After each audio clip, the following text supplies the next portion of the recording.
what one or two or three things that you have most benefited from your psychedelic experiences? There's nothing in my life that hasn't benefited from my use of psychedelics. And that's a very honest statement because I've changed. And therefore, the way I interact with the world changes. As my consciousness changes, that's what's interacting with everything and everybody. That's what's making decisions, feelings, that's what's navigating life and setting plans. Everything has changed. Welcome to Mind, Body, Health, and Politics. I'm your host, Dr. Richard Lewis Miller. I'm privileged to have with me today my colleague and new dear friend, Dr. Jahan Khamsehzadeh. We're going to be talking about all things psychedelic. For those of you who are new to psychedelics, we're going to start with an easy one. Jahan, what can people expect from a psychedelic experience? Tell us some of the things they can expect, what they can look forward to, and what they might be dealing with. Yeah, I think they can expect the unexpected. And that's quite a wide range of things. And for most people, the unexpected brings up anxiety. For most people, the unknown, even in the future and things that they can't control, there's a fear response. And so at the beginning, that's what we're working with. I think 90% of people that come into a psychedelic session that's journeyed, there's some level of anxiety. I didn't normally get people to 25-minute meditation after taking the medicine and a chance to dissipate. But there are the common trait that Terence McKenna, the great psychedelic philosopher, said that all psychedelics have in common is that they're boundary dissolving. They dissolve the boundaries between the parts of ourselves, us and other people, the environment, the planet, us and the divine. And that can be really confusing. And, if I'm looking at the large scale of, say, divinity, or Carl Jung's work of the collective unconscious, the universe is made of a very large imagination that's pretty infinite, just as our own psyche is. And so pretty much anything can happen. The range could be meeting an archetypal deity, feeling with the universe, having repressed trauma come up, anger, rage, a sense of wholeness, aliveness, sexual energy, disorientation. And so even working with the psilocybin mushroom, for example, it's almost different every time, which means you can keep growing almost every time. But it'd be pretty impossible to know ahead of time what's going to happen. So you have to come in ready to hold whatever may come up. Now, people come in and they're having some anticipatory anxiety. And when the medicine begins to take effect and they're having these feelings, how long typically are they in this anxious state before they settle down? That's one reason where I found it's great to go right into like a 25-minute meditation so people can connect with their body and their breath. And about 100% of the time I have seen after this 25-minute meditation, people are calm and centered. So that's something I found to help buffer that anxiety. But I like the metaphor of the onset of psychedelics to an airplane taking off. Generally, when an airplane takes off, there's some turbulence on the way up. It's normal, happens almost every time. And that's what happens with the onset of most psychedelics. There could be butterflies in the stomach. The system is reorganizing. It's trying to make sense of the differences. There's hot, cold, and flashes, difference in sights. And so it can be a little confusing. Generally, for like 15 to 20 minutes, it could be something like very uncomfortable. Again, just like an airplane going up. But most of the time, once you reach altitude, you can coast. Now, do most of the people that come to you because they have a specific agenda, such as they're dealing with anxiety or depression or some emotional issue? Or do most of them come because they want to explore and expand? Or do you get a wide variety? And what are the differences in experience, if any, amongst these two subject groups? Sure. About 90% of people come because they're in some level of pain or challenge. 70-ish or more percent is depression. Depression is the largest epidemic in terms of disability worldwide, says the World Health Organization. If I bring in anxiety along with the depression, and a lot of times they go together, that's about 90% of my clients. And so many reasons for depression, but they can also include PTSD. So something awful had happened in their past. And just a tidbit on depression, what I've seen at the core of depression is I don't like myself. So it has to do with somebody's identity feeling not good enough. And if you're somebody that you don't like being, you're inherently depressed. So we're generally working on that. About 10% of people come in just for self-growth and spiritual experience and performance enhancement. That being said, a lot of the people that come in initially for pain, addiction, depression, low self-esteem, and so on, tend to have incredible results. I mean, half the time it's life-changing in the journey, but about 90% of the time, massive improvement. And then they keep coming back for the spiritual growth and the expansion of their life and who they are. So they start off because of pain, but they keep coming back because of the growth. Jahan, some of us have started differentiating between two types of psychedelic experiences with guides. One type being what we're calling psycholytic, and one type being what we're calling psychedelic. With the psycholytic, it's typically a low dose or a lower dose, which allows for dialogue between the client and the guide. Whereas psychedelic is a higher dose where the client typically wears blindfolds and they're inside themselves for most of the journey. Do you find these two descriptions and these two dosages helpful in your work? They are, and I think they have different degrees of value. So if I may speculate a little bit, if we're using different kinds of psychedelics and there's, MDMA would be more used for moving forward with federal legalization, in late 2024. It's great for the psychoanalytic. It's very relational, very communicative. You give people MDMA, they want to talk a lot and the heart is opened, right? And so that creates the psychoanalytic approach along with a good combination of the MDMA, a good platform for a client-therapist relationship. It's very relational, they're very open, and this helps that a great sense of safety, right? Underlying so much of this therapeutic work unconsciously is attachment work, right? The things that happen with a parent. And so they're attaching to another human feeling safe and good. That opens their heart and helps them feel safer in the world and a deeper sense of belonging. So that's the good working on this more like personal realm. What studies have found and what I've seen though, is that there's a greater correlation of happiness having to do with higher doses, especially if I'm using psilocybin. I tend to start people with 4 grams. And my orientation is you're having a direct dialogue with nature or the universe or the mushroom, and it knows a lot more than we do.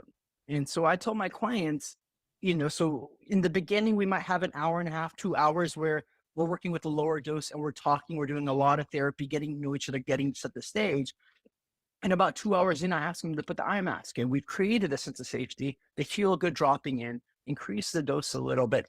And now they're communing with nature, and they're going to learn a lot more and have a lot more healing with this dialogue with nature than they will with any human.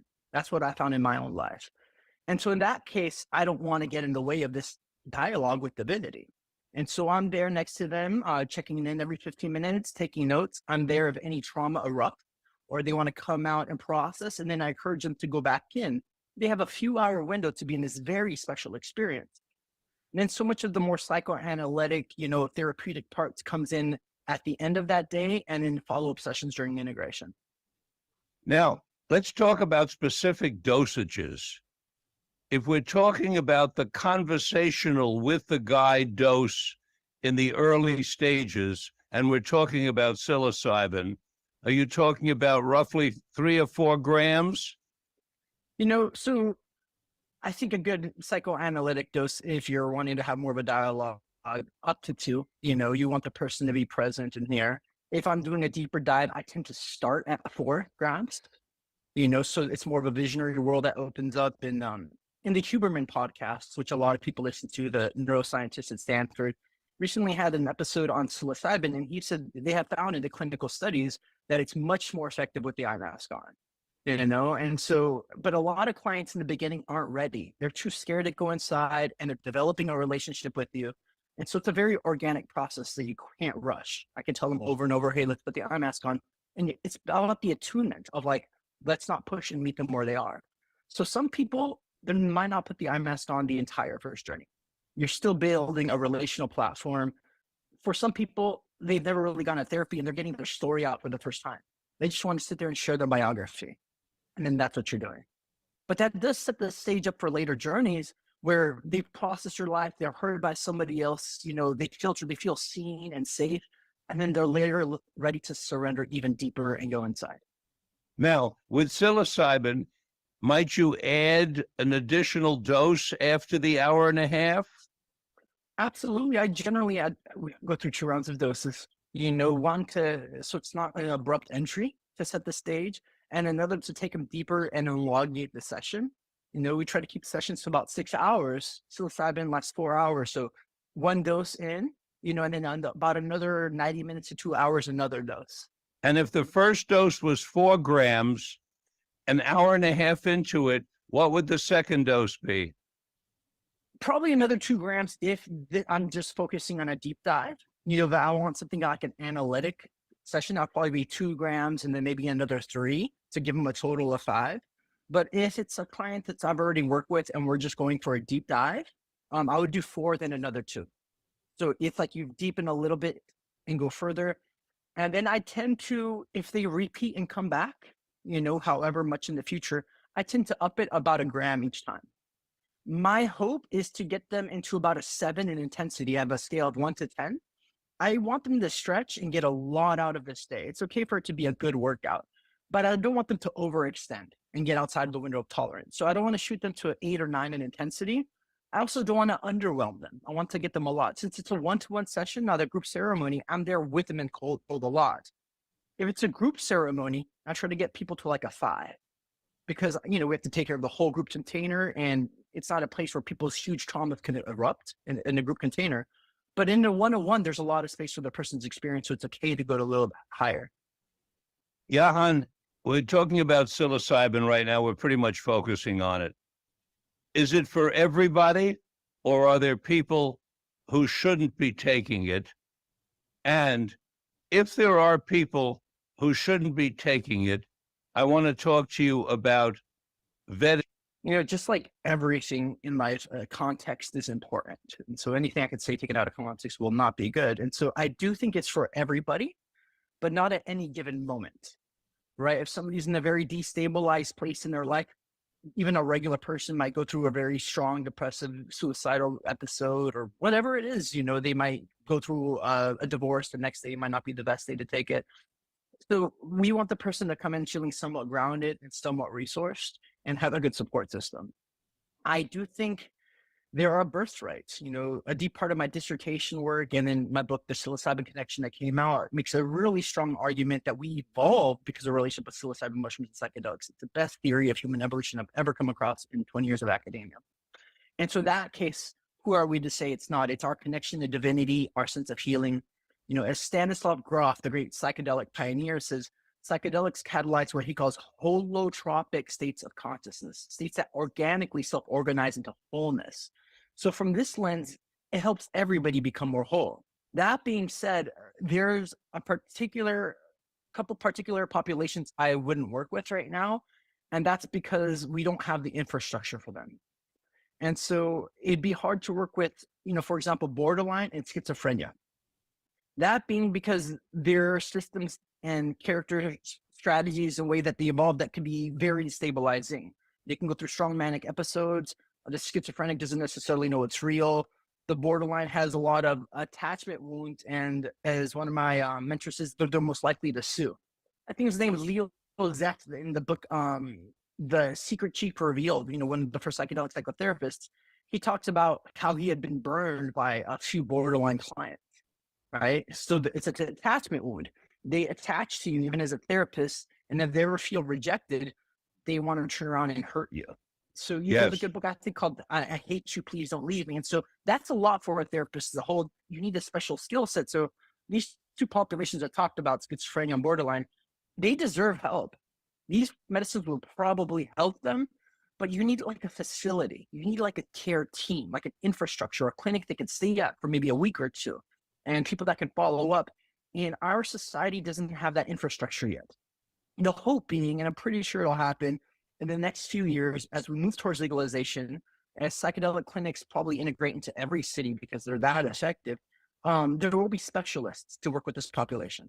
Jahan, are you aware of any movement on to create a national manual that guides can use for vetting people, and it would be a standard manual, and everybody around the country who's applying to be a client in a psychedelic session would respond to the same questions? Is there anything like that in your awareness going on, or is there a need for that? There is a need for that. I'm glad you brought that up. I am looking up the name of the individual really quickly that is putting that together. She's an incredible lady working out of Oregon who Is started that one of the first. is that Lisa Ginsburg? Well done, well done. She started one of the first psilocybin trainings, working on a legal platform, and just graduated the first legal psilocybin practitioners in the U.S. And she's creating a textbook to create that standard for all guides and trainings, and definitely also reached out. Hopefully I'll be writing a chapter with it soon. And that's a necessity to have a set of standard protocols, information database that we're all working from. When I got into this, I only knew of one large training underground, Francois Borzat and Aharon. They've been doing this for 30 years. And then my school, CIS, California Institute of Integral Studies, started creating the first above ground certification program. Over the last few years, and especially the last year or two, I think hear of a new training every week. So there was years where there was just 2 trainings, and now it's an accelerating pace. A lot of these people holding trainings barely have experience. Since psychedelics have been illegal, a lot of the people that are teaching don't have much experience themselves, right? And so we're at a new place where we're trying to find safety standards and set up protocols that give a sense of legitimacy and equality throughout the field. It's different if somebody takes a 1-month training versus a 2-year training. Different skill set, but to the public, they're both going to look like they're certified by some organization. So it'd be helpful to have some level of standards if you're going to call yourself a psychedelic guide or a therapist. The institute up in Oregon that you're talking about, that you referenced, is the Changa Institute, isn't it? You're beautiful. Thank you. Well done. Yeah. Really, really fan of her. Yeah, I imagine you and the founder, Lisa Ginsburg, will be doing some work together. She and I are working together. Actually, I sit on the board now of the Changa Institute. That's amazing. And I think it's a really wonderful things that they're doing. All of you listening can just go to Changa Institute on the Google, and you'll be there in a couple of seconds. Let's talk about adverse effects. It's important that the public knows about adverse effects. It's important that the public realizes these are not, quote, side effects, because side effects are words that have been used by the pharmaceutical companies to minimize the unwanted complications of medicine. That's what I call them. So they sanitize unwanted complications by calling them side effects, as if they just sort of happen on your side, but they don't. They happen to your entire system and to your entire being. Those of us in the psychedelic community have a transparency model that we use. We want our patients and clients to know everything, so they're going to know in advance about the possibility of unwanted complications, sometimes referred to as adverse effects. What have you seen that you can share with us, Jahan? No, thanks for asking. And, just to share to the audience from where I'm pulling from, I've held over 500 ceremonies at this point, and I've had well over 1,000 journeys myself. Even if I'm looking at the term guide as somebody that goes through the territory first to find the pitfalls and also finds the fastest routes of ways to move forward and best ways to heal and grow. And so I've done a lot of self-experimentation with different substances. So I've seen some of these adverse effects in my own life, and I've seen them come up in client work. And also, as a side note, anything that we call an adverse effect, looking at most of the times, just like every moment in life is an opportunity to learn. That being said, sometimes it can be painful and sometimes scary. And that's why we need a pretty good high standard of people holding space, because some pretty extreme things can come up. that may be out of the guide or therapist's awareness. And so several come to mind. One that's a little maybe could be more obvious, but is really important is the resurfacing of unconscious trauma. Out of these 500 ceremonies, there's been about 7 times where during the first session, give person psilocybin and memories of early sexual violation come up. And the range of these people that I've worked with could be from 20 to 70, right? And so they lived a really pretty big life already. And to all of a sudden have a memory of a family member, a close family friend, molesting them at a young age could be very destabilizing. And of course the question is this shit real? Did I just see something? Now I've known most of these people for a few years, and it makes a lot of their life make sense. Often when something like this happens and the psyche dissociates at an early age, and this kind of repression happens because it's too much for the child to sit with. I'm in a relationship with my dad or a neighbor or an uncle, and this happened, right? It's too much for the child system. The best strategy is for the child to pretend it didn't happen. It doesn't know how to hold the complexity. As adults, we barely do, right? Do I get angry at dad? Do I tell my parents, was this wrong? Am I wrong? Am I dirty? Am I bad? It's just so confusing that it gets repressed, and there's like a knot or tangle at a really young age within the system. And then a lot of the personality develops on top of it.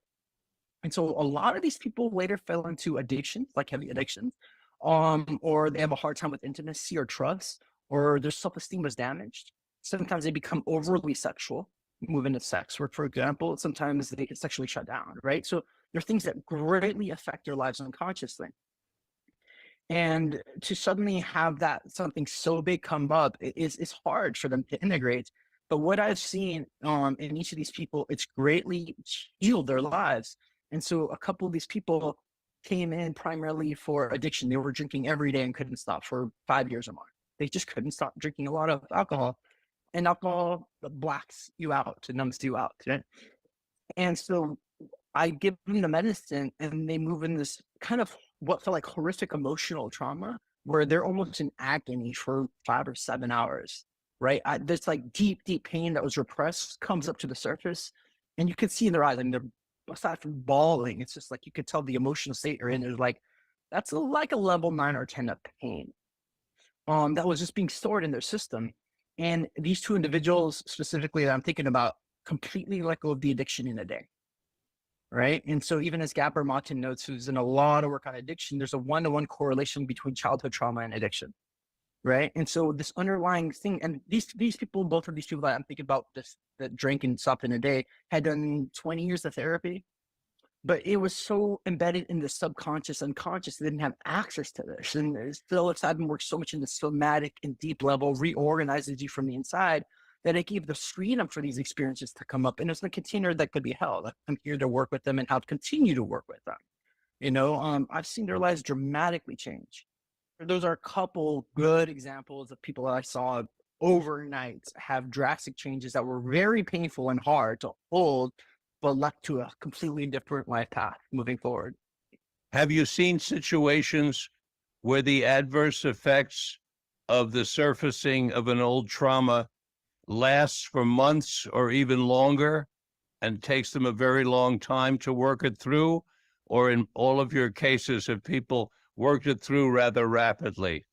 The people that the memory arose during the session, because they also had me to work with, it's turned out for the better, but of course it's something that they're digesting for months or sometimes years. 2 people come to mind now, 2 different people, where the response to the memory was, no, I don't want this to be true. I don't want this to be true, right? All of a sudden they're having an experience where their father had molested them, and they've lived an entire lifetime and they don't want to see their father this way, right? It's an awful experience to have that somebody that you love, that also took care of you, that you're very fond of, also did this to you, and that it affected you, right? So it's very painful and strange. It's something that they're going to be processing for years.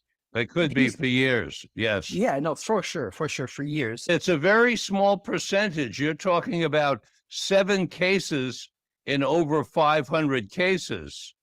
So yes. It's a very small percentage of this trauma, resurfacing trauma, leading to serious unwanted complications or adverse effects.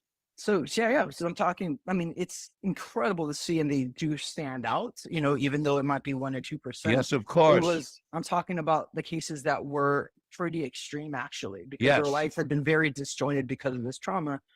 That being said, I think it's good to share a case where this didn't work. It was one that was very close to my heart.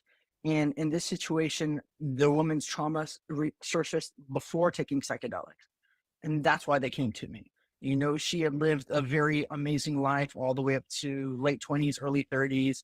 The husband was a medical doctor. They're very wealthy, very well off. And when her kids started to become the age that she got raped because she had repressed it, it happened with a family friend, then all her trauma started to come up when her child became close to that age. And she became highly dysregulated. And this picture perfect kind of family fell apart, and she started getting blackout drunk every day. And they were in extreme pain. Because they had the wealth, they went to medical doctors all around the world that focus on addiction, and they couldn't cure her. And they found me, and we started doing journeys. And it seemed hopeful at first, because with the help with the medicine, we could relive the trauma, and she could process it, and she could talk about it in a way without getting triggered. And it was amazing. And then she'd be good for about a week or two. And then something stressful would happen, and it'd be outside her window of tolerance, and she'd go back to the alcohol. And they'd come back to me, and she'd be good for a while. And this happened several times, and they stayed in close communication with me every few days. And so I became really embedded. I'm like, I want their family on the work. It got so bad, they were on the edge of getting a divorce because she'd be getting blackout drunk with the children there. And it was a sad case where, as much as we did the medicine, she couldn't break through, and they went to other addiction centers and they couldn't help her. They eventually got a divorce. Now, a few years later, they still keep in contact with me. She's gotten better, so this is to say partly that psychedelics haven't been effective for 100% of the people. I've seen them highly effective, about 90%. Clinical studies say 80% with treatment-resistant depression. But the hardest part of my work, actually, out of all these cases, has been dealing with people's expectations. When people are in deep pain and deep suffering, they want an out. They've tried everything out. They're like, this has to work. Or they're highly suicidal, like, this has to work. It's my last stand. And it may not. And then you're having to sit there with the immense amount of pain of something must be so fucked up with me that this doesn't work. And so that's actually the most painful part for me is the expectations of because for them, everything is on the line. And even then, this might not be helpful for some of them. I'll tell you an interesting experience from my own life on this, which is I had a sexual experience when I was about 4 years old, 4.5 actually. The physical aspect of the sexual experience, which went on over a period of time with a babysitter, an older babysitter, the physical experience was not only not traumatic, it was lovely. It was fun and it was exciting. However, since the babysitter was very careful to tell me not to ever tell anyone, I felt like I had done something wrong or bad. So although I wasn't traumatized in the sense of being, quote, raped or taken, I was psychologically traumatized by believing I had done something very wrong. And I'm more of a sensitizer than a repressor. As you pointed out, some people push these negative experiences away. They can't face them, put them in a little compartment and lock it. And then maybe years later, as you point out, they get resurfaced. In my case, I'm a sensitizer. So I lived with the experience. And I lived with the good and the bad. I lived with how delightful the experience was, but I lived like feeling like I was a bad person. Fortunately, I got into therapy in my freshman year of college when I was 16, and I worked on a great deal of it. But what has come into my consciousness just in the last year, we're talking now over 80 years later, is that I still have fragments of a feeling inside that I'm doing something wrong or bad.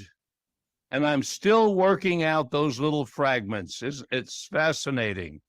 It's fascinating. So it did not put a negative on my sexual behavior, I love sex. I've enjoyed it. I have been fine with it. But in terms of this feeling of maybe I've done something wrong and bad in society's views, there's that little tiny business, and I keep working it through. I may be working it through for the rest of my life. So it shows you, again, the impact of these early experiences. And that's why I'm sharing the story, because they have so much power. Let's talk about some of the cases. Let's say that, because I think it's so beautiful and important. And out of everybody I work with, the sexual trauma has been the deepest trauma I've seen.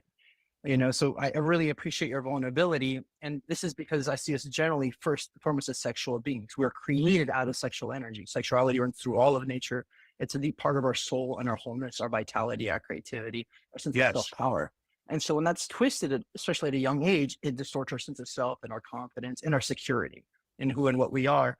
And I can't tell you how many times I've heard that case in my client work where something happened with the babysitter, or they were the babysitter, did something with somebody else, or with another kid. And we're so sexually curious, even as children. Again, we come out as sexual beings. And I think that's what causes the trauma, is what you shared, is the shame on society that we have around sexuality, that everything that happened was actually okay. And then we have to hide it, and then it forms into our identity. We did something wrong. And then that shame is the corrosive part. Yes. Sometimes it's straight out abuse. I have seen that. But a lot of times it had been some kind of innocent exploration between innocent kids. Sometimes the one kid is a few years older or not. But I've seen the reinterpretation of it actually cause a lot of mental and emotional pain. So it is a societal wound that we have around sexuality, repressing it and shaming it, that later causes a level of pain and shame for so many of us later. Yes. And that trauma of feeling like I did something wrong has interfaced with my over 50-year experimentation with psychedelics. I started doing research on psychedelics in 1966. However, it also triggered, my research in psychedelics triggered that trauma of having done something wrong, because psychedelics have been illegal. So once again, I felt like I was doing something wrong by being a researcher in an area of endeavor which is illegal. And I've had to deal with that. And that's been an unwanted complication of psychedelics for me, which is that triggering that feeling again of doing something wrong or illegal or bad. It's very, very interesting at a very personal level. You mentioned that some of your cases you've seen from psychedelic journeys, you've seen impaired judgment. Talk to us about impaired judgment, Jahan. These are two of the more extreme cases that I've had out of all these journeys, but I think they're good for guides and therapists to know as a possibility. One was our first retreat out there working with Otman in Jamaica. And this client was having a very beautiful, amazing experience, where he felt very divine and powerful, but also feeling powerful like the whole, like I could do anything.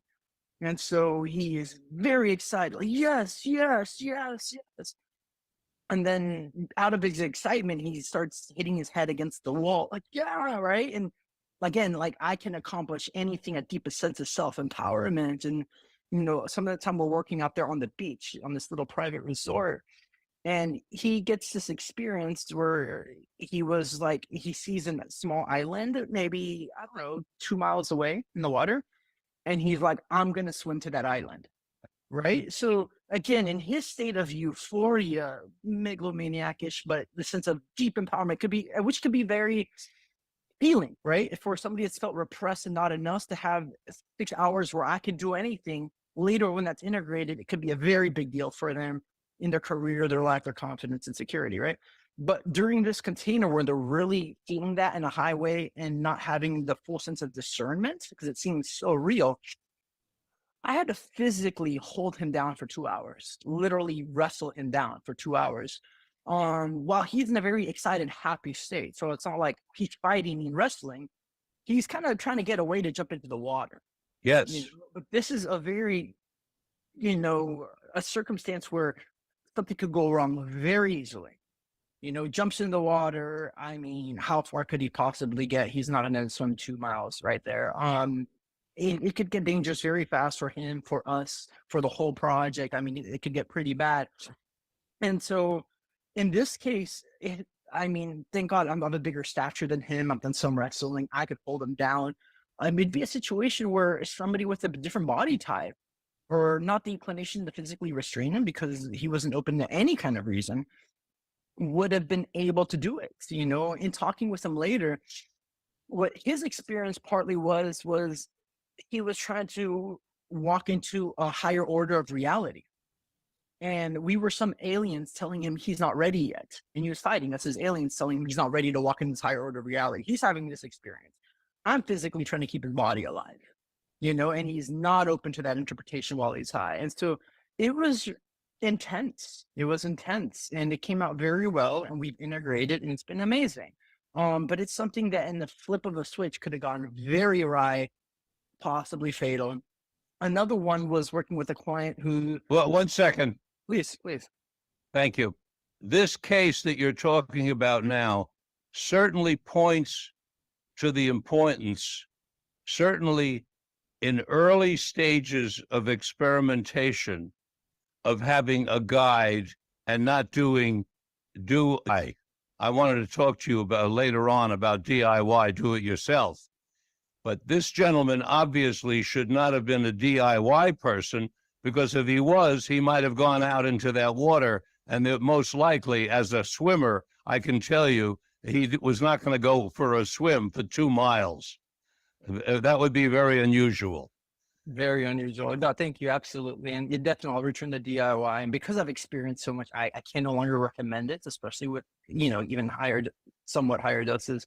Another case that really after one gets used to, let's say one has had a certain amount of experience with guides at low doses and at high doses, there may be room for many people to do it yourself because they've learned the skills. But in the early stages, it would be very mistaken. Don't you agree? I do. They're reorienting to a whole new way of reality, and you do gain a better footing, just like you would with any art, crafts, or, skill, the more you do it. So absolutely, it's a completely unlike anything else on the planet, learning to navigate those states of consciousness.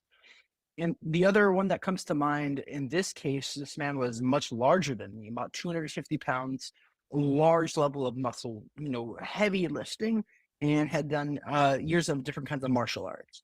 And so I came in just very humble. I'm a pretty strong guy. I'm like, this guy can take me on. There's no kidding around this should something happen. And he was also working with a deep level of anger and pain, and had some of this early sexual molestation come up. And so what happened in this case, and things were going really, really smooth.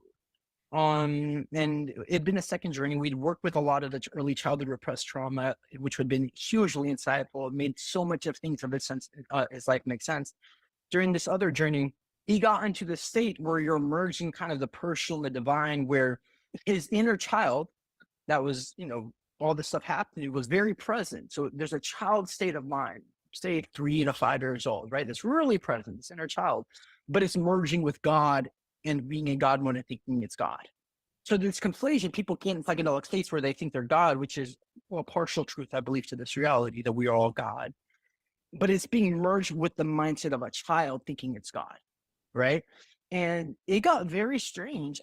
He started throwing a lot of tantrums and things across the room in a fit, except it's a 3-year-old throwing a fit in a very large, strong man's body and getting really angry. And it looked like he could tear the room apart. And what he wanted, because he's saying, since I'm God, I can do anything I want. Let's go get a pizza right now. It's very hungry. He's a child. He's wanting to eat. And for him, it seems innocent and it makes sense. If I'm God, why can't we just go get a pizza? He's really high and it's dangerous outside. He can get hit by a car. He could see somebody, could run away. I mean, it's not, the rules, there's 3 rules. I tell people, don't hurt yourself, me, or the environment. Don't leave the space. you're under my responsibility, and I'm not going to touch you sexually. Those are the 3 rules. Repeat them every time. I can't let somebody leave. They're under my care. They're in a very altered state. And it got scary for 20, 25 minutes. He'd sit down, lay down. He'd listen to me that we're not leaving. Then he'd throw a tantrum, get up, get really angry and frustrated. I'd be able to talk him down. We went through like 7 iterations of this. And it felt like I'm on the line. Like this guy could break out at any moment. It happened. Again, I've had a lot of different skill sets I've trained in. I've done enough work there. I managed eventually to get him to lay down and go back into the journey after a very long while of deep intensity. Somebody else, and again, he's a very more aggressive person. If you challenged him or pushed back aggressively, he would have challenged you even more aggressively, right? Yes, And so, yes. right? And so it was it kind of really had a finesse in the situation. It was a time for a keto. A keto. I was thinking a keto also. Or say you were a smaller female, you probably would have been scared. This is a very large man that's very aggressive. Yeah. And so this is just point to show it's just even where body types come in, skill sets, because it could have gotten drastic bad. He's getting angry at everything. If you set him off, he could have come at you. Yeah. Yeah. Do you happen to recall what dose he took? He was at 5 grams. 5 grams? Yeah. Do you find the dose is related to body weight?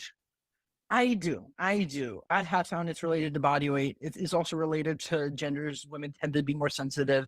In this case, it also has to do with your level of sensitivity and depth of trauma. Somebody has a lot of trauma ready to erupt. It might explode. It's like there's been a buildup of pressure in the system. And each experience is a little different because his prior experience was nothing like this. I would say there's anomalies. Just as like psychedelics themselves are kind of an anomaly. They don't fit into our current paradigm. Really make us rethink what's possible.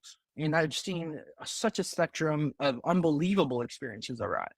And this is a case where none of us expected this, and yet this is what's happening.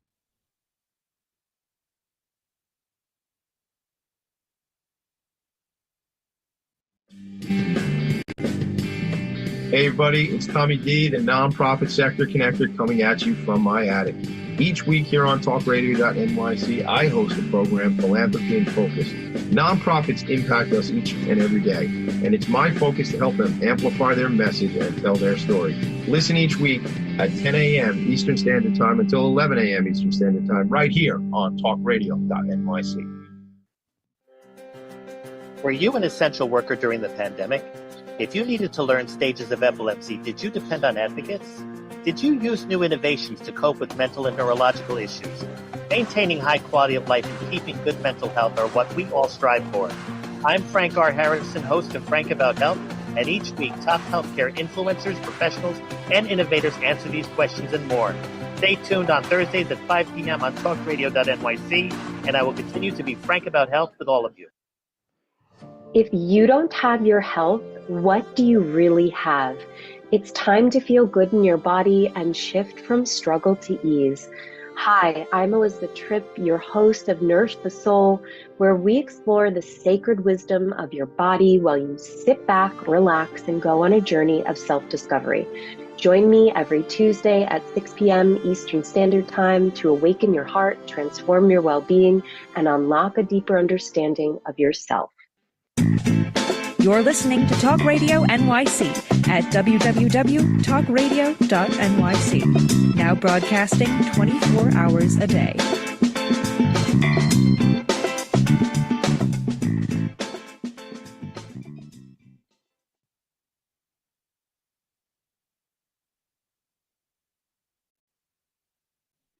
So far, what we've been talking about, resurfacing trauma, impaired judgment, happen in an extremely small, though important, percentage of the cases.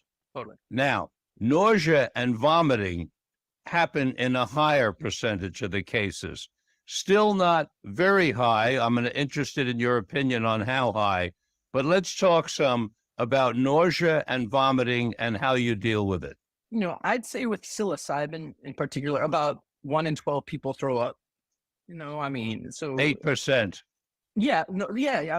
So You get, I mean, just really used to taking people to the bathroom, holding their hair and they're vomiting. And for them, it's a harder experience in the sense that a lot of them might have shame come up around it. It's not something they normally do with a stranger. So that's pretty common. I'm so sorry, I'm throwing up. I can't believe you're seeing me like this. But shame can heal in a relationship. And so it could be meaningful, like you're there for them even in that moment. It could be a very beautiful healing experience. In terms of nausea, maybe 1 in 5. And there's things that we 20%. yeah, thank you. And so there's things that we do to try to mitigate it, like, don't eat the day of or at least 4 hours before. If you have a lot of food in your stomach, more likely to get nauseous. Some people, the nausea is more extreme. There's somebody that's come in several times where he's nauseated for like 3 hours or more. He gets so much from the experience, but it's really hard on his body. He's a smaller man. Like he just go through a lot of pain and nausea. So sometimes for some small people, the nausea can last for a couple hours, some of us for a few minutes, and some of us never really get it. Now, some people are taking the mushrooms, the psilocybin mushrooms, and putting them in lemon juice for 5 or 10 minutes before ingestion, because there's a theory, but I don't know if there's science behind it, that the lemon juice changes the psilocybin into psilocin, which the stomach does. So it's sort of doing a pre-ingestion, and that's helping to bypass the nausea and vomiting. Are you familiar with that? And what could you tell us if you are? Definitely heard it. And it goes generally the name like lemon tech is the name people call it. And because there's not a lot of research or science, I haven't really looked into it too much. What I have generally done is I blend the mushrooms in water and honey, and so it turns into like a smoothie. And so it's really broken down in the system. I started partly because a client was scared of nausea and did a lot of research, and he said breaking it down and blending it would be helpful. And that was my 3rd client, and so I've kept it since.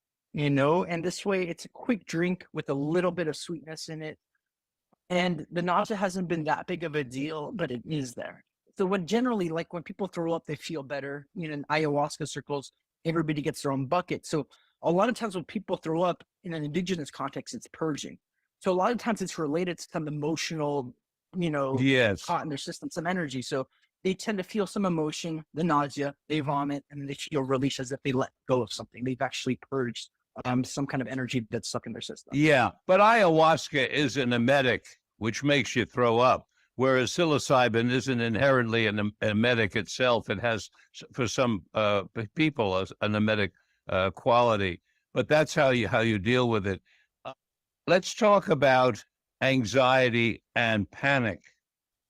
Both you mentioned it, anticipatory to the sessions, but I also am aware of cases where after the session, there's been an increase in anxiety and in some cases panic. And I've been told by some researchers that people who have had panic attacks have a higher percentage of cases where their anxiety after MDMA specifically increases, and it can stay higher for weeks, if not longer. What has your research indicated? Yeah. Sure. The worst cases that I have personally seen have actually been on me. As I mentioned, I've done a lot of self-experimentation. I enjoy learning and exploring consciousness. It's a part of my personality structure. I have ADHD, so there's a drive for novelty in that regard. And out of all the journeys I've done, there's been 2 that have left long-lasting anxiety. There was one where I took 2 hits of LSD and some ketamine, substances I'm generally comfortable with, but I was alone in the house that I'd been renting. What size dose of LSD, please? It's about 200 mics. 200 mics of LSD. 200 total? Yes, 200 mics total. Thank you. And some ketamine. And looking back, I was going through a kind of stereotypical ego death experience where you think you're dying, you kind of let go, you dissolve, and there's, an awesome reward of rebirth. I've gone through many of these cycles, but when you're in this state, what I found, you can kind of buy into whatever story. And in this case, for some reason, I got the idea that my ketamine might have fentanyl in it. Fentanyl had been a big scare at the time. And then because I was believing this for some reason, I started to think physiologically what happened was my body got tight and I felt like my organs were shutting down. And then I got to the state where I couldn't really breathe for 5 hours, right? And I'm in this panic mode, and it felt as if I let go of my presence, I would die. And so I was in this high level anxiety, like a blaring tent for about 5 hours. It's as if your body's in a war zone, in a war. It might get hit by a bullet for 5 hours. It caused a lot of trauma in my system, a lot of pain. And over the next 2 years, when I took psilocybin or LSD, I'd go back into the trauma state. It took a long time to wind this out of my system. And that's one of the reasons I also don't, kind of share this higher dose, sometimes do it yourself. I'm an experienced guide. I've had, so many journeys. And here's one I did out of many that had big consequences on me. And I've met other guides too. They've had hundreds of journeys where something similar has happened. So most of the time you'll be fine. And that's where the guide is helpful. A guide could have been there like, hey, you're actually okay. The ketamine is clean. A small thing, but my mind got stuck on the small thing in this altered state, spun out. I think I'm actually dying. And it caused actual trauma that took a while to recover from. Oh, yes. My first experience, I ingested 400 morning glory seeds because I'd read about it in the Tibetan Book of the Dead from Leary and Alpert. And when I started to go through the ego death experience, I started to think maybe there was some kind of pesticide in the morning glory seeds, and I'm really dying, and this is an ego death. And so there I was, the good news was I let go. I let myself go and die, and then I came back, and then I had a nice chuckle about it. But I also had another interesting thing happen, which I'll convey to you, which is a good story.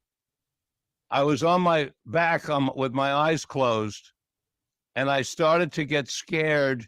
Again, this thing about doing something illegal. I got scared because I heard hammering, and I thought the police were hammering on the door, and they were going to come in and arrest us for taking these morning glory seeds. And I got really, really, really scared. And then finally, I had the sense, because I was with a few friends, but we didn't know anything in 1966 about, a lot of stuff to do to calm people down. But finally, I opened up my eyes and looked out the window, and there were two telephone linemen working on the lines, and they were hammering on the walls with hammers to put these lines into the wall. So that's what the hammering was about. Of course, then I laughed and had a good chuckle about it, but it was pretty scary. And what I shared with you was that concern with contamination, because you thought you had fentanyl or something. And that is something that's very unfortunate about the illegality of these substances, is because people's minds can go in that direction of maybe what I got, since it wasn't made professionally, might have some contaminants in it. And we've got to deal with that. Okay, let's move on. Let's talk about what you've seen regarding dependence and addiction with these substances. How much have you seen people get into it and get carried away with too much experimentation?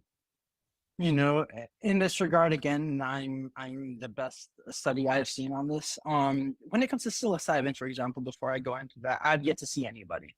It's a high tolerance effect. People don't necessarily keep taking it every day and tripping. So in my 20 years of looking at this and all my research, I've yet to hear of anybody getting addicted to psilocybin. But it can also be scary and traumatic and so on. So there are definitely adverse effects. That being said, I have gotten addicted to nitrous oxide and to ketamine.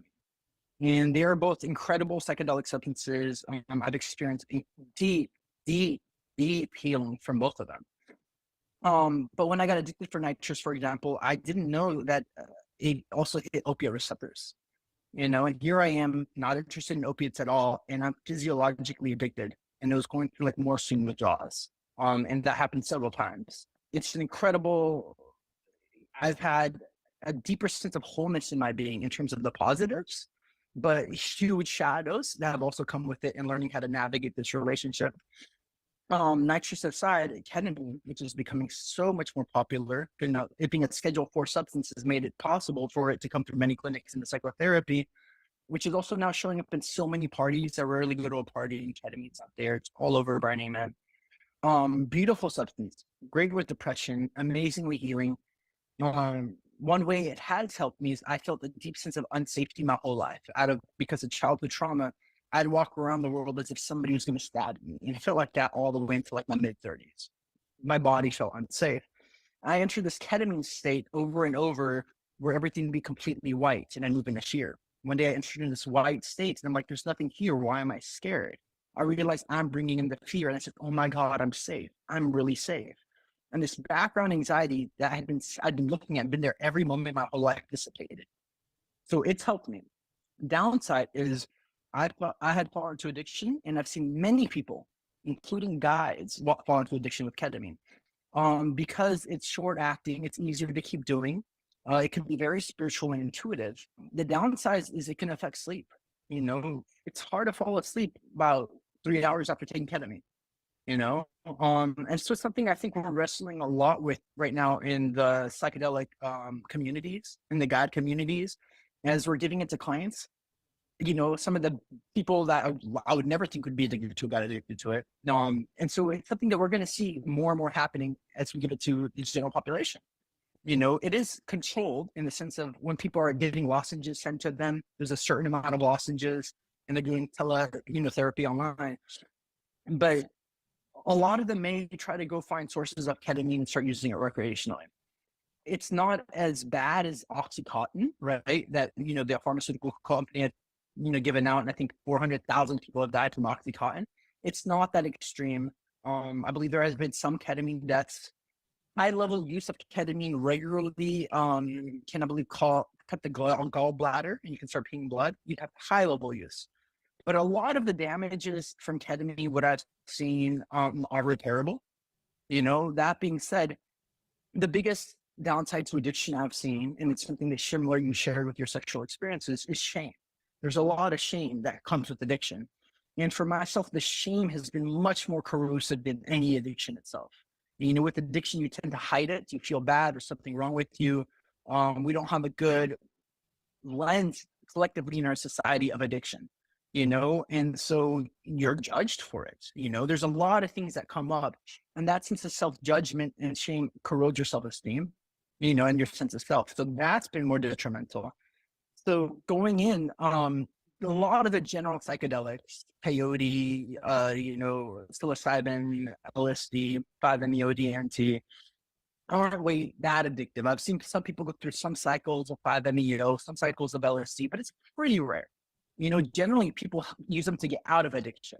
They break patterns. They're pretty intense. You don't necessarily want an intense psilocybin experience every day. It's a lot to deal with. The molecules that move generally towards a positive direction, it could be MDMA. People have gotten addicted, but ketamine is generally positive. You're not sitting there doing deep shadow work and it's uncomfortable and painful all the time. Those that move towards that level of excitement that keep hitting the dopamine, those we need to look at carefully. It's a both and there's a shadow and a light, so we not to push them away because they're addictive, but we need to be conscious that they are addictive. In terms of mixing psychedelics for maximum psychotherapeutic effect, what are the combinations that your research has revealed to you as being the most effective? Yeah, so there's about 2 different ones that I think would be great for the future as these new forms of civilization are integrated into clinics. And first and foremost, a word on what we call stacking, layering the psychedelics. It took me a long time to get used to the idea, and I think it will for people. People that are newer to psychedelics, they're like, one substance is enough. It's a lot. We're going to mix them. One, we have to see that these substances are generally pretty safe. Low biotoxicity, if any. They tend to move out of your system very quickly, right? So psilocybin, theoretically, you need 1,000 doses to die. It's possible, but it's a really safe compound compared to most compounds on the whole planet. I think a good protocol would be first starting with MDMA. MDMA, as I mentioned, produces peace, relaxation, safety, some wholeness, heart opening, non-judgment, helps you feel safe with the therapist, right? So it really grounds you of like, everything's okay. Looking at Maslow's hierarchy, it meets the first levels. Oh my God, I'm safe, I'm connected, I belonged, right? Awesome. And then when you give a psilocybin on top of that, say an hour and a half, 2 hours in, they can really surrender to the psilocybin because they're no longer scared. You know, they make like a truth serum. I'm like, I'm actually safe. I am love. Then they can really go into this journey, learn the most out of it. I think it would be an incredible combination. And then there's two different ways to see the same protocol go. I think bringing in 5-MeO at around hour 4 or 5 can be incredible to deepen the experience. You know, 5-MeO has been called the God molecule. People tend to put it as the apex experience. I think about 7 to 8 milligrams would be incredible to keep them surrendering. Again, for this person with the 5-MeO combination, I think they need to be not their first journey, not their second, maybe their third, because 5-MeO can also have a lot of trauma come up. So this is for somebody that's already worked through a good level of the trauma. It can also cause more nausea. You know, I think perhaps about 1 in 5 people, so that's about 20% population get nauseated with 5-MeO. They're more likely to throw up. Another route this can go is MDMA, psilocybin, and towards the end around is ketamine. Ketamine is very soothing. It relaxes. For those that don't know, ketamine was created and it's an anesthetic for surgery to relax the body during surgery, right? And so think about bringing ketamine in around hour 4, hour 5. So this person at this time has processed a lot, done a lot of interpersonal work, done a lot of deep, perhaps spiritual work, moves through anger, shame, pain, trauma, maybe bliss, whatever. And it's exhausting. A psychedelic journey is very exhausting. And so at the tail end, you bring in something that soothes the system, that actually helps integrate their experience. It's like this pleasant breeze at the end. I think is phenomenal. And I think all these medicines and these combinations layer way up really well together. Jahan, in your work and in researchers around the country during this recent renaissance, there's been a tremendous emphasis on psilocybin. And of course, the groundbreaking work that kicked off in research, the Renaissance, is the work at Johns Hopkins, and that was with psilocybin, with Roland Griffiths. And MAPS has been leading the way on MDMA. And going back to John Lilly and the fact that it didn't get scheduled, we have a lot of work going on with ketamine. But the granddaddy, LSD, is not getting a lot of press. It doesn't seem to be getting as much experimentation. Now, we know that one of the reasons is the stigma from the 60s because of all the bad rep, right? But from your research over a 20-year period, even though you have mostly focused on psilocybin, ketamine, MDMA, and now also bring in 5-MeO DMT, can you share some of your thoughts, maybe on the politics of LSD, the treatment of it, what you see as its future? How does it fit into this whole psychotherapeutic and consciousness expansion scene? No, great question. And, you know, you hit the nail on the head.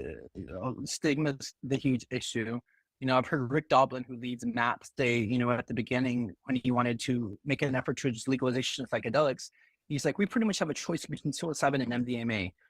The stigma of the LSD is way too big to use that as something to start with, right? And so you're doing a very strong, necessary strategic political game. And psilocybin and MDMA have must-like baggage, you know, and then with MDMA, you can work with the veteran population, right? And so you get people that are more conservative on board, and it's been amazing front. There's pretty much no political division when it comes to psilocybin or MDMA around this. The Republicans want it, the Democrats want it, and it works. You know, Texas, for example, has been the first state to start sponsoring and give money towards psilocybin research, right? So Kentucky just passed, I think, you know, maybe $55 million, I think, towards advocating research because of addictions. And so it's amazingly well done. LSD would have probably been impossible to start with.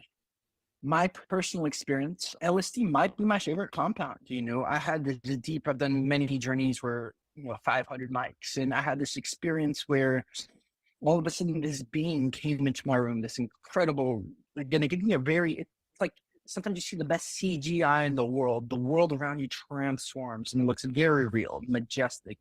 You want to tear how beautiful it looks. And this being came to me and was holding the LSD molecule. And he was telling me, this is special. That is not what you don't write this off. This is really important. If I'm looking at how psychedelics evolve, it's just a combination of different atoms configured, specifically the tryptamines around the serotonin compound, right?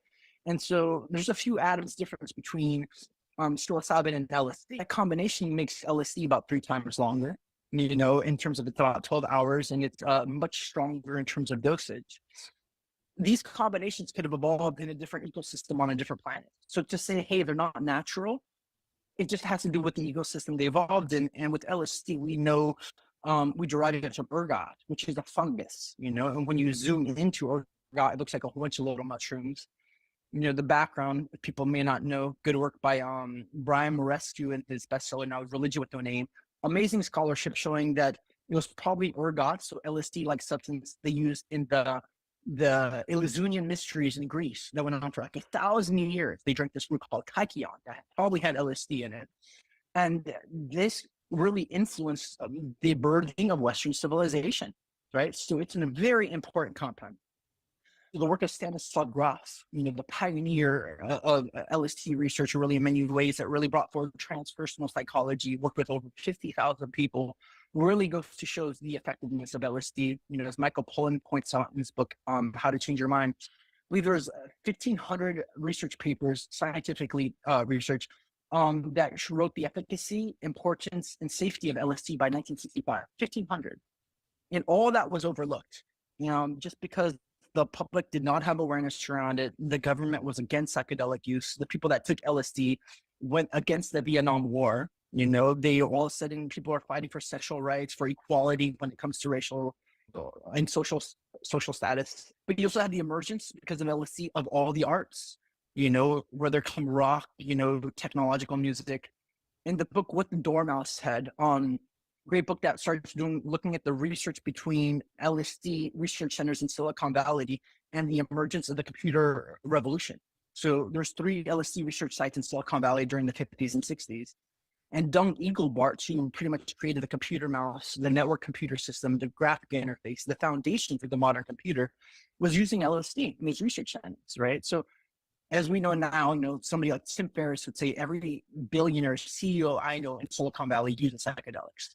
And so a lot of these people that really brought forward the computer revolution that really changed the world, including, the formation of the internet, were using psychedelics. They pretty much, their thought and novelty generators really expand consciousness. When consciousness expands, so does everything else. So I think the integration of LSD will be incredible. A downside, I love it, barely use it because it lasts 12 hours. You need the right container. It's a lot for a guide, most guides to hold for 12 hours, right? And what I've seen when people do guided LSD work, many times the client itself, they get tired. A psilocybin experience of 2 rounds, you go 6 hours, and they're exhausted at 6 hours. So when you do a 12-hour journey, most people are exhausted at 6 or 7 hours. You're like, wow, we went through a lot. I want it to end. I'm exhausted. And you're like, well, this is an ending. Like you're in for it. Most of us can't sleep for 12 hours, so it's a very powerful compound. It's very beautiful, biologically safe. It could be traumatic emotionally not done well, but it needs the right container. A 12-hour container is quite a strong thing to hold. Would you say the same thing about ayahuasca because of the length of the journey? It's a much lengthier journey. It's sort of it's sort of in between psilocybin and LSD in terms of number of hours. And these are important issues. We're not going into these issues as in depth as we did with adverse effects, but they are important from a practical point of view, because if you're going to have a guide and you're paying, there's a difference between paying for 12 hours and 6 hours. In addition to the exhaustion factor, which you point out, which is so important, the benefits are great, but 12 hours is a very long time to be on one medicine and have one experience for sure. But then there's the consideration of who can afford to pay a guide for such a lengthy experience.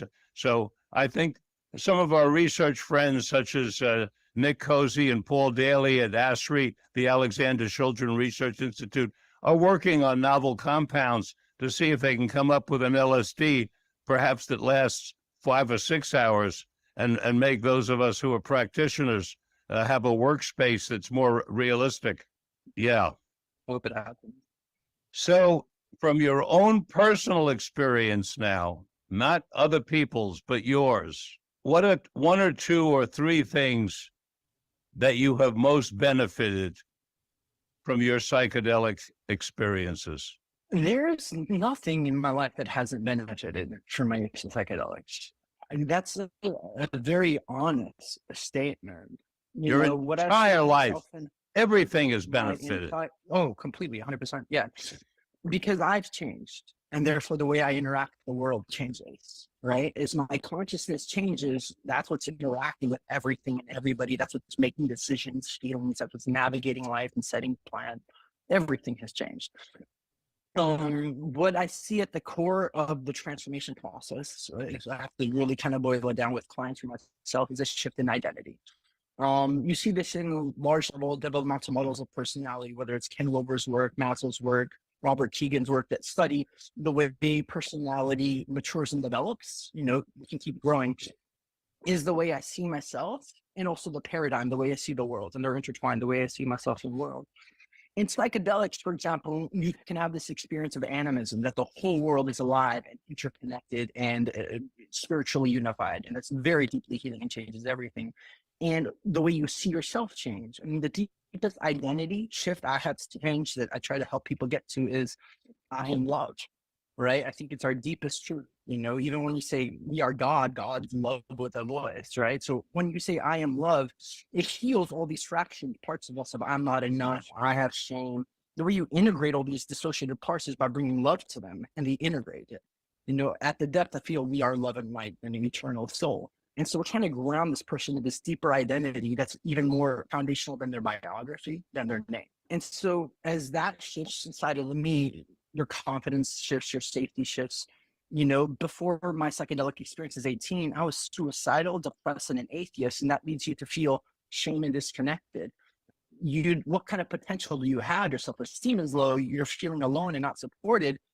That shift in psychedelics, that we live in a spiritual reality and a shift in what I see myself in the potential, just that one journey gave me the strength and foresight.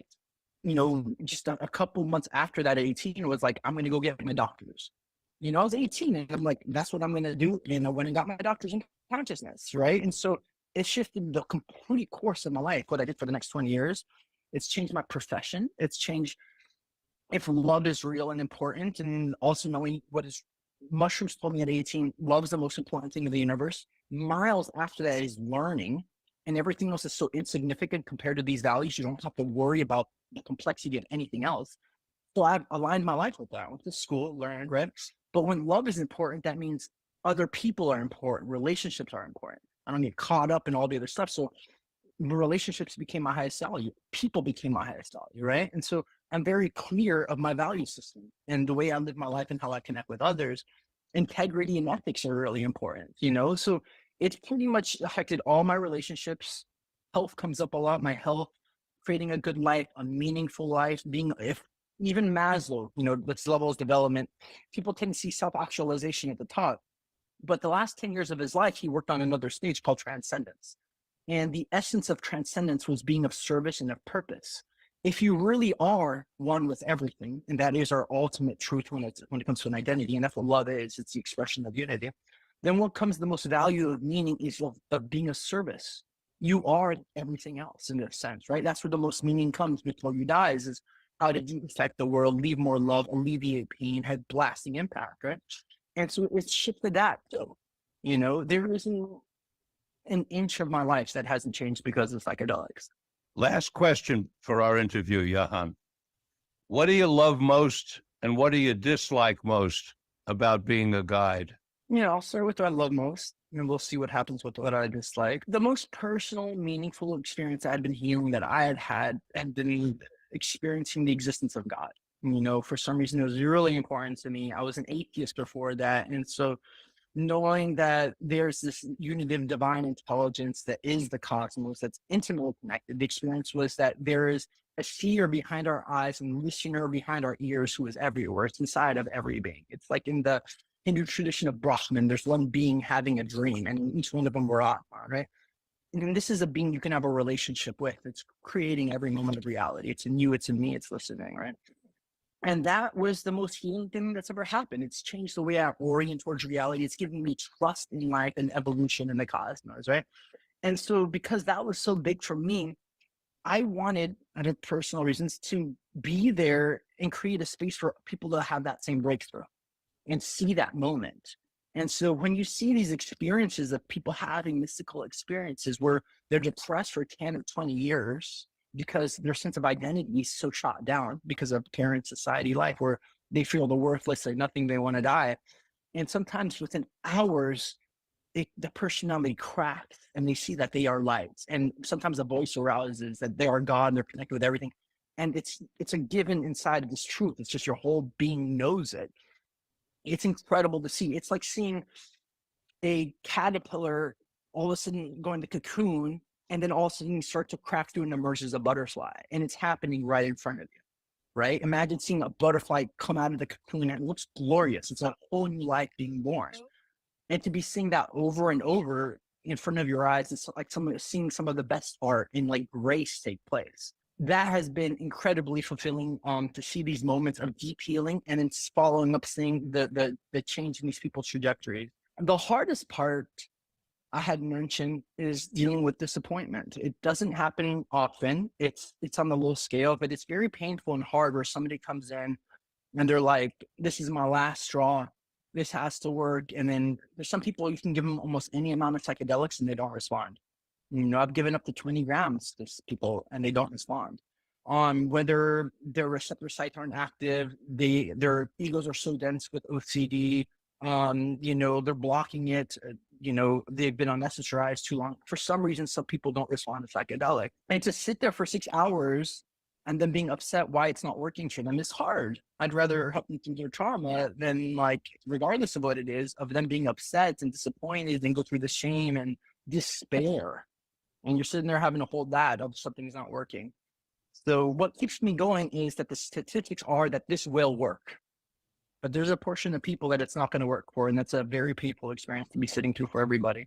Thank you. And thank you so much for being together with me today. Oh, it's an honor. I love talking to you. I love listening to you. I love learning from you.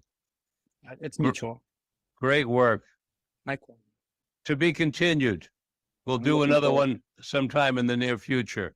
Thank you so much again. And thank you, dear listeners, for being with us today on Mind, Body, Health, and Politics. I remind you that we broadcast every Tuesday at 9 o'clock. You can listen to the latest program, or you can go to our archives, and we have 20 years of archives, which are open source, which means no fee to you. All this information is available to all of you with love. Look forward to seeing you all again. Until then, this is Dr. Richard Lewis Miller reminding you that good health is worth fighting for, and it's essential for life, liberty, and the pursuit of happiness.